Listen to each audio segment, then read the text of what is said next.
नमस्कार स्टूडेंट्स, कैसे हो आप सभी। उम्मीद करते हैं कि आप सभी ठीक होंगे। तो स्टूडेंट्स, आज की क्लास में हम लोग करेंगे वास्तविक संख्या के क्वेश्चन का प्रैक्टिस। ठीक है, नया चैनल शुरू किया है आज़ाद कोचिंग सेंटर का। यहाँ पर डायरेक्ट मैं क्वेश्चन सॉल्व करवाऊंगा। ठीक है, तो शुरू करते हैं बच्चों। वास्तविक संख्या का सबसे पहला प्रश्न यहाँ पर देखते हैं कैसे सॉल्व होगा। तो यहाँ पर देखिएगा, सबसे पहला प्रश्न, वास्तविक संख्या का निम्नलिखित संख्याओं का अभाज्य गुणनखंड करें। तो बच्चों 7429 का अभाज्य गुणनखंड करना है। कैसे करेंगे, तो यहाँ पे लिखूंगा 7429। ठीक है, सबसे पहले यहाँ पे 3 से लगा के देखते हैं बच्चों। 3 दूना 6, 1 4, 3 चौका 12, 2 2, 3 7 21, 1 9। नहीं आएगा बच्चों, यहाँ पे डायरेक्टली 17 से लगेगा। ठीक है, 17 से लगेगा। 17 चौका कितना होगा बच्चों, 68। ठीक है, 17 चौका 68, 2 6 2 आ जाएगा। 17 तिया 51। ठीक है, फिर से 17 तिया 51। उसके बाद कितना आएगा बच्चों, 17 चौका 68, 68 और 2 17, 4 यानी 4 2 6, 6 और 2 आ गया। फिर 17 तिया 51 लगा, तो 51 12 में 2 में से एक जाएगा, 1 11 है ना, 119। ठीक है, 17 7 119, यहाँ पे 7 आ जाएगा। ठीक है, अब यहाँ पे लगा के देखते हैं बच्चों 19 से। ठीक है, 19 दूना कितना होगा, 38, 38 और 5 7 नस्तिया कितना आएगा, 57। ठीक है, तो यही हमारा आंसर होगा बच्चों। थोड़ा सा ये डिफिकल्ट है, इसलिए मैंने ये क्वेश्चन लिया था। ठीक है, 7429 का जो है अभाज्य गुणनखंड कितना होगा, 17 गुना 19 और गुना 23। ठीक है, इसी को बोलते हैं बच्चों अभाज्य गुणनखंड। ठीक है, इसको बोलते हैं अभाज्य गुणनखंड। 7429 का 17 गुना 19 गुना 23 आ गया। ठीक है, दूसरा प्रश्न है बच्चों, दूसरा प्रश्न है यहाँ पे 3825। ठीक है, 3825 का अभाज्य गुणनखंड कैसे करेंगे बच्चों। 3825 का यहाँ पर देखना, सबसे पहले 5 से लगाओ, तो 5 7 35 होगा और 3 2 है ना, 5 6 30 और 50 25। ठीक है, फिर से यहाँ पे 5 से लगा के देखते हैं कितना आता है, 5 का 5, उसके बाद 2 6 50 25 और यहाँ पे आ जाएगा 5 तिया 15। अब यहाँ पे 3 से लगाइएगा तो 3 5 15, यहाँ पे 1 आएगा।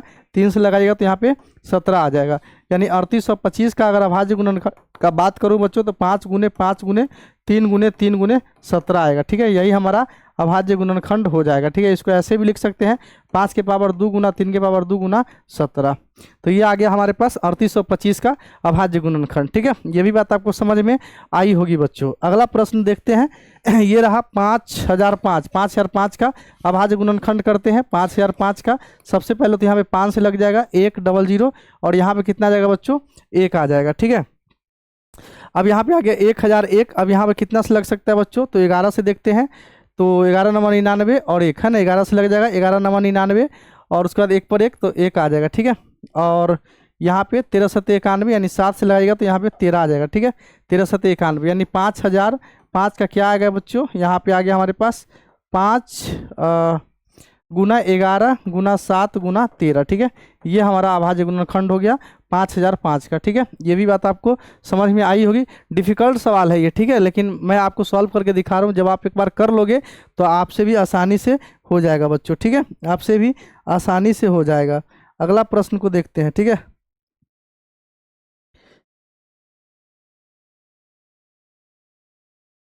अगला प्रश्न देखते हैं बच्चों, ये रहा इकाई दहाई सैकड़ा हजार 10 हजार लाख, 1,13,256। ठीक है, 1,13,256 इसका करना है अभाज्य गुणनखंड 1 1 3 2 5 6। ठीक है, तो यहाँ पे कितना से लगाऊंगा, सबसे पहले 2 से, 2 चौका 8, 2 पंचे 10 यहाँ पे आएगा बच्चों, 2 पंचे 10। ठीक है, 1 3 2 छक 12, 1 2 2 छक 12, 2 दूना 4 और यहाँ पे 2 8 16। फिर से यहाँ से 2 से लगाएंगे तो 2 दूना 4 आ जाएगा और 1 6 2 8 16, 2 तिया 6, 1 2 चौका 8 आ जाएगा। ठीक है, फिर से 2 से लगाऊंगा, 2 1 मरतबे 2 चौका 8, 2 का 2 1 1 2 पंचे 10, 2 सत्ते यहाँ पे 14 आ जाएगा। ठीक है, फिर से यहाँ पे 3 से लगाता हूँ तो 3 चौका 12 और 2 1 3 7 21 और यहाँ पे 3 का 3 2 7 3 9 27 आ जाएगा। फिर से यहाँ पे 3 से लगाइएगा तो 3 का 3 1 7 3 5 15, 2 1 3 7 21 और यहाँ पे 3 तिया 9 आ जाएगा। फिर से यहाँ पे 3 से लगा के देखते हैं तो 3 5 15 है ना, 1 7 3 दूना 6, नहीं 3 से तो नहीं लगेगा यहाँ पे। ठीक है, 3 से नहीं लगेगा बच्चों। यहाँ पे 7 से देखते हैं लगा करके। ठीक है, तो 7 से 7 दूना 14, 1 7 7 दूना 14 है ना, 7 दूना 14 3 3, इससे भी नहीं लगेगा। फिर यहाँ पर देखते हैं बच्चों 11 से लगा करके। ठीक है, 11 से 11 के 11 4 7, 11 चौक 44 और 3 3 11 तिया 33 तो लग गया। ठीक है, अब यहाँ पे देखते हैं लगा के, फिर से 11 से 11 के 11 है ना और 3 3 11 तिया 33 तो ये हमारा आ गया अभाज्य गुणनखंड। यानी 1,13,256 का अभाज्य गुणनखंड की बात करें तो 2 गुने 2 गुने 2, 3 गो 2 है और 3 गो 2 गो 3 है, यानी 2 को 3 आ गया हमारे पास, 11 गुने 11 गुने 13 ये आ गया। अब 2 3 को है, इसको ऐसे भी लिख सकते हैं 2 के पावर 3 गुना 3 के पावर 2 गुना 11 के पावर 2 गुना 13, ठीक है। ये हमारा आंसर होगा बच्चों, इसका अभाज्य गुणनखंड इतना आ जाएगा, ठीक है। तो अगर वीडियो अच्छी लग रही हो तो बच्चों आज़ाद कोचिंग सेंटर चैनल को सब्सक्राइब कर लीजिए, ठीक है, ताकि आपको क्वेश्चन सॉल्व करने आ जाए, ठीक है। और इस तरह का वीडियो आपको मिलता रहे, ठीक है। स्पेशल मैथ्स का क्लास मैं इस चैनल पे आपको करवाऊंगा। दूसरा सवाल देखिए बच्चों, अभाज्य गुणनखंड या अंकगणित की मूलभूत प्रमेय के प्रयोग से निम्नलिखित के मौसा और लौसा ज्ञात करें। दो संख्याओं की दशा में लौसा गुना मौसा बराबर दोनों संख्या गुणनफल को सत्यापित करें। तो बच्चों अभाज्य गुणनखंड विधि से 26 और 91 का क्या निकालना है बच्चों, मौसा और लौसा निकालना है। कैसे करेंगे, इसका अभाज्य गुणनखंड करेंगे तो 13 गुना 2 आएगा, इसका अभाज्य गुणनखंड करेंगे तो कितना का बच्चों 13 गुना 7 आ जाएगा, ठीक है। अब मैं मौसा यहाँ पे निकालूंगा तो मौसा कैसे निकलता है बच्चों, मौसा वही जो दोनों में हो, तो 13 यहाँ भी 13 यहाँ भी, तो 13 आ गया हमारे पास मौसा। और लौसा कैसे निकलेगा बच्चों, लौसा जो दोनों में मिलेगा वो तो होगा ही, जो नहीं मिलेगा उसको भी गुना कर देना है, ठीक है। तो 13 गुना 26 और 26 सत्य कितना होता है बच्चों, तो 26 सत्य गुना कर दीजिए, 7 छक 42 के 2 हासिल, 4 7 14 4 18 हासिल, यानी हमारे पास 182 आ जाएगा, ठीक है। ठीक है, 182 आ गया लौसा। अब मुझे यहाँ पे सत्यापित भी करना है, लौसा गुना मौसा बराबर दोनों संख्याओं का गुणनफल। तो बच्चों दोनों संख्याओं का गुणनफल करिए पहले। 26 गुना 91 कितना होगा, तो 91 से 26 को गुना करना है, कैसे होगा, 6 9 छक 54 हासिल 5, 2 9 दूना 18 हासिल 1, 6 4 2 6 8 5 13 1 1 2, यानी 2366 आता है, ठीक है। और दोनों लौसा गुना मौसा निकालते हैं बच्चों, यहाँ पे लौसा गुना मौसा, ठीक है, मौसा लौसा गुना मौसा कितना का बच्चों, 13 गुना 182 करते हैं, यानी 182 से 13 को गुना करते हैं, कितना आता है देखते हैं। यहाँ पे 3 दूना 6 8 3 24 और 3 और 2 5, यहाँ पे कट गया 2 8 1, 6 4 2 6 8 5 13 और 1 1 2, 2366, यहाँ भी उतना ही आता है 2366, यानी कि सत्यापित हो गया बच्चों। लौसा गुना मौसा क्या होता है, लौसा गुना मौसा बराबर क्या होता है बच्चों, दोनों संख्याओं का गुणनफल, ठीक है, दोनों संख्याओं का गुणनफल, दोनों संख्याओं का गुणनफल। लौसा गुना मौसा दोनों संख्याओं का क्या होता है बच्चों, गुणनफल होता है। लौसा गुना मौसा बराबर क्या होता है, दोनों संख्याओं का गुणनफल। लौसा गुना मौसा बराबर क्या होता है, दोनों संख्याओं का गुणनफल। समझ में आया होगा। आगे बढ़ते हैं। यहाँ देखिए 336 और 54 का लौसा मौसा निकालना है, तो 336 का पहले अभाज्य गुणनखंड करेंगे, तो कर लेते हैं फटाफट। यहाँ पे 2 से लगाऊंगा, 2 का 2 2 छक 12 2 8 16, फिर 2 से लगाऊंगा 2 8 16 2 8 16 2 चौका 8, फिर से 2 से लगाऊंगा 2 चौका 8 2 दूना 4, फिर से 2 से 21, फिर से 3 से यहाँ पे 7, यानी 4 को 2 एगो 3 और एगो 7, 2 गुना 2 गुना 2 गुना 2 गुना 3 गुना 7 आ गया हमारे पास।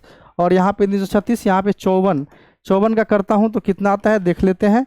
2 से लगाइए तो 2 दूना 4 2 सत्ते 14, 3 से लगाइए तो 9 और फिर से 3 से लगाइए तो 3, यानी हमारे पास 2 गुने 3 गुने 3 गुने 3 आ गया। अब यहाँ पे लिखना है बच्चों मौसा। मौसा का मतलब क्या है, जो दोनों में मिले वही हमारा मौसा होगा, यानी 2 मिल गया और यहाँ पे 3, यहाँ पर भी 3 मिल गया, यहाँ पे कितना गया बच्चों 3 दूना 6, ये हमारा मौसा निकल गया। अब मुझे क्या निकालना है, लौसा। लौसा का मतलब है जो मिले उसको एक ही बार लिखेंगे और जो ना मिले उसको भी गुना कर देंगे। तो 2 मिला और ये 2 मिला है ना, 2 मिला एक, ठीक है, और यहाँ पर 3 और यहाँ भी 3, तो ये 3 मिल गया। बाकी क्या क्या नहीं मिला, तो यहाँ का 3 को 2 नहीं मिला तो इसको गुना कर देता हूँ, और यहाँ का 7 नहीं मिला तो इसको भी गुना कर देता हूँ, यहाँ का 2 को 3 नहीं मिला तो इसको भी गुना कर देता हूँ। 3 दूना 6 6 दूना 12 12 दूना 24 24 दूना 48 और 48 से 9 में गुना करते हैं बच्चों, कितना आएगा 9 8 72 हासिल 7 4 9 36 और 4 40 3 43 हासिल 4, यानी 432, और 432 से 7 में गुना करेंगे तो कितना आएगा 7 दूना 14 हासिल 1 7 21 और 1 22, और यहाँ पे आ जाएगा बच्चों हासिल 2 4 7 28 2 30 हासिल 3, यानी 324 आ जाएगा हमारे पास, ठीक है। यानी लौसा भी निकल गया, मौसा भी निकल गया, ठीक है। इस तरह से अभाज्य गुणनखंड विधि से बच्चों लौसा और मौसा निकालते हैं, ठीक है। ये भी बात आपको समझ में आया होगा। आगे बढ़ते हैं, अगला प्रश्न देखते हैं बच्चों। ये देखिए तीसरा 3 को संख्या वाला है, ठीक है, यानी 12 15 और यहाँ पे क्या है 21। 12 को क्या लिख सकता हूँ 2 दूना 4 4 3 12, ठीक है, ये आ गया। 15 को लिख सकते हैं 3 गुना 5, 21 को लिख सकते हैं 3 गुना 7। ऐसा कौन सा संख्या जो तीनों में है बच्चों, तो यहाँ पर देखिएगा, तो मौसा लिखना है तो तीनों में जो संख्या है 3 है, ठीक है। लौसा लिखना है तो लौसा के लिए बच्चों जो तीनों में है वो 3 है, और बाकी नहीं मिल रहा है, दो नहीं मिल रहा, 5 नहीं मिल रहा, 7 नहीं मिल रहा है, इसको भी बच्चों गुना कर देते हैं। ठीक है, 3 दूना 6, 6 दूना 12, 12 पंजे 60 और 60 सत्ते 6 सत्ते 42 यानी 420। तो ये भी बात पता चल गया बच्चों, मौसा 3 आ गया और लौसा हमारे पास आ गया 420। ठीक है, समझ में आया होगा। आगे बढ़ते हैं, अगला प्रश्न देखते हैं बच्चों। ये है 108, 240 और 504, इसका निकालना है। तो 108 का अभाज्य गुणनखंड करूंगा तो कितना आता है अभाज्य गुणनखंड? 2 से 2 चौका 8, 2 अठे 16, फिर 2 से 24 दूना 48, फिर 2 से 12, फिर 2 से 6, फिर 2 से 3। ठीक है, तो इतना आ गया हमारे पास 108 बराबर 2 गुने 2 गुने 2 गुने 2 गुने 2 है ना, 5 को 2 और 1 3। ठीक है, उसके बाद है बच्चों 240। 240 का कैसे करूँगा? तो 240 यहाँ पे आ गया 2 से 1 2 0 120, फिर से 2 से 60, फिर से 2 से 30, फिर से 2 से 15, फिर से 3 से यहाँ पे 5 आ गया, यानी 4 को 2। ठीक है, 1 2 3 4 और 1 3 और 1 5। ठीक है, उसके बाद है बच्चों 504। ठीक है, तो 504 यानी 504 का क्या करूँगा? 2 से 2 दूना 4 और यहाँ पे 2 पंचे 10, 2 दूना 4, 2 से 2 का 2 दूना 4, 2 छक 12, 2 से 2 छक 12, 2 तिया 6, फिर से 7 से 9, फिर से 3 से 3, यानी हमारे पास आ जाएगा बच्चों इसका अभाज्य गुणन 3 को 2 1 7 है ना, 3 को 2 2 को 3 और 1 7, ये हमारे पास आ गया। ठीक है, इस तरह से पहले अभाज्य गुणनखंड कर लेना। उसके बाद मौसा, मौसा यानी कि जो जो मिलेगा उसको लिखना है। मौसा 2 2 2 मिल गया तो यानी 2 आ गया, 2 2 2 मिल गया, 2 आ गया, 2 2 2 मिल गया, 2 आ गया। ठीक है, अब अगला 2 नहीं मिल रहा है, 3 3 3 मिल गया तो 3 आ गया। ठीक है, अब क्या नहीं मिल रहा है बच्चों? क्या नहीं मिल रहा है? तीनों में मिलना चाहिए मौसा के लिए। ठीक है, 3 मिल गया। ठीक है, 2 2 यहाँ मिल रहा है लेकिन यहाँ पे तो नहीं मिल रहा है, तो मौसा हमारे पास यही होगा। 2 दूना 4, 4 दूना 8, 8 3 24। ठीक है, 24 हमारे पास मौसा होगा, 24 हमारे पास मौसा होगा इसका। अब यहाँ पे लौसा की बात करें तो लौसा जो मिलेगा वो तो लिखना ही है, एक ही बार लिखना है। 2 गो में मिलेगा उसको भी एक ही बार लिखना है, यानी कि ये 2 और ये 2। ठीक है, तो दोनों में ही मिला तो दो एक ही बार लिखाएगा। उसके बाद क्या नहीं मिला? तो बच्चों यहाँ पर 1 2 नहीं मिला था, ये वाला, इसको गुना कर देंगे। और यहाँ पर देखिएगा तो 1 3 नहीं मिला था, इसको भी गुना कर देंगे। 7 नहीं मिला था, इसको भी गुना कर देंगे। ठीक है, 7 नहीं मिला था, इसको भी गुना कर देंगे। बाकी तो सब मिला ही था। ठीक है,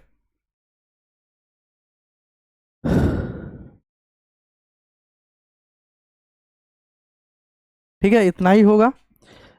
इसको इरेज कर देता हूँ। ठीक है, यहाँ पर देखिएगा तो क्या क्या मिला था? 2 2 2 2। ठीक है, 3 एगो मिला था, एक ही 3 मिला था। ठीक है, ये लिखा गया। अब यहाँ पे हमें दूसरे बारी में 3 को 2 और 3 को 2 और 1 3 तो लिखा गया, मिला क्या नहीं था बच्चों? तो यहाँ का 1 2 और 1, ये 2 और ये 2 बाद में मिला था तो ये एक ही बार लिखाएगा। ये 2 और ये 2 मिला था तो एक बार लिख दिया हमने। ठीक है, उसके बाद ये 2 नहीं मिला था, इसको भी लिख दिया। ठीक है, अब यहाँ पर का, यहाँ पर एक ही 3 है तो चलिए वो तो जा चुका है। ठीक है, यहाँ का क्या नहीं मिला था बच्चों? 5 नहीं मिला था, 5 नहीं मिला था यहाँ का। ठीक है, 5 नहीं मिला था तो 5 लिख दूंगा यहाँ पे। और यहाँ पर का 7 नहीं मिला था तो 7 लिख दिया। अब गुना कर देना है। 2 दूना 4, 4 दूना 8, 8 3 24, 24 दूना 48, 48 दूना 96 और 96 से 5 में पहले गुना करूँगा, कितना आता है?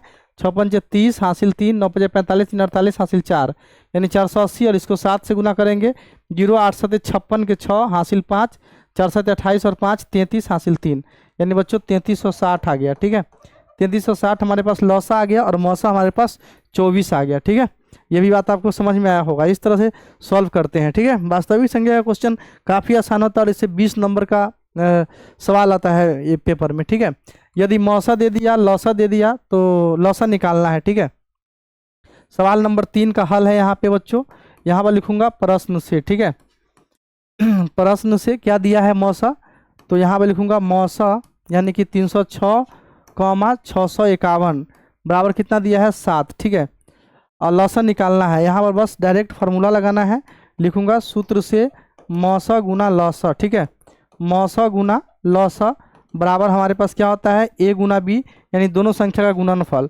मौसा तो यहाँ पे 7 दिया है, लौसा नहीं पता है तो ऐसे लिख दूंगा। और यहाँ पे a दिया है 306 और b दिया है 651। अब यहाँ पे 7 से कट कर दूंगा बच्चों, 7 9 63 और 7 9 63, 2 1 7 या 21। अब 306 को 93 से गुना करना है, तो इधर गुना कर देता हूँ 306 को 93 से। कैसे होगा, तो 36 18 हासिल 1 और 0, यहाँ पे 1 आ जाएगा, ठीक है। 3 3 9, 6 9 54 हासिल 5, यहाँ पे 0, तो यहाँ पे 5 आ जाएगा। 9 3 27 हासिल यहाँ पे 2 आएगा। 8 4 1 5, 9 5 14 और 7 1 8 2, यानी 28,458, ठीक है। 28,458 आंसर होगा, 28,458 आंसर होगा, ठीक है।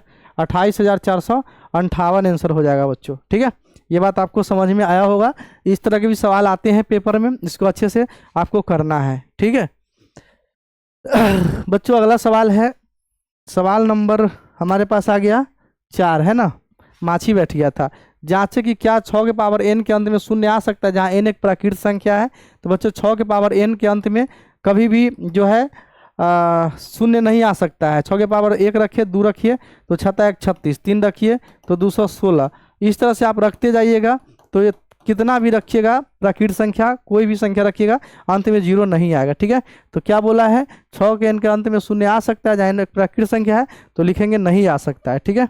नहीं आ सकता है, तभी आ सकता है 0 जब इसका गुणनखंड जो है 6 का 2 और 5 आता है, और 6 का गुणनखंड 2 और 3 होगा, 5 तो आएगा नहीं, ठीक है। इसलिए नहीं आ सकता है बच्चों, ठीक है।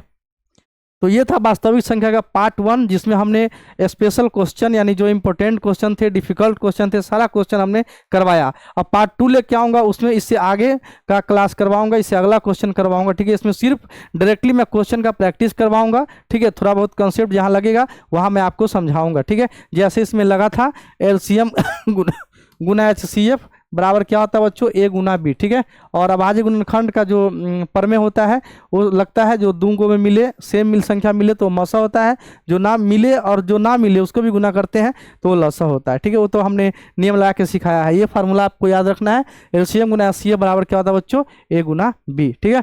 तो वीडियो देखिए अच्छा से, एक बार में समझ ना आए तो 2 बार देखो, पर वीडियो को समझो, ठीक है। क्लास को समझो अच्छे से, ठीक है।